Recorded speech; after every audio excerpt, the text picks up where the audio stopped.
રાજકોટ જિલ્લાના ધોરાજી તાલુકાના મોટી મારડ ગામે કરોડો રૂપિયાના વિકાસના કામોનું લોકાર્પણ કરવામાં આવ્યું।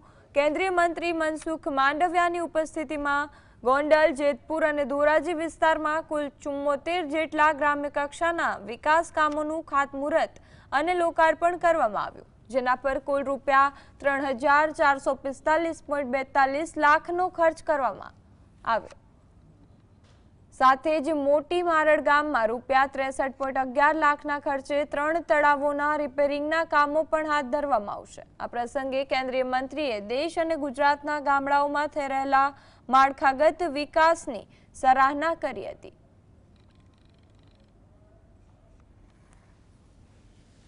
ગામડાને જોડતા કેટલાક મહત્વના વિકાસ કાર્યોનો લોકાર્પણ અને ખાતમુહૂર્ત પ્રસંગે જ્યારે મને ઉપસ્થિત રહેવાનો મોકો મળ્યો ત્યારે એટલું ચોક્કસ કહીશ કે ગામડાની સુવિધા એ ગામડાનો વિકાસને સુનિશ્ચિત કરે છે।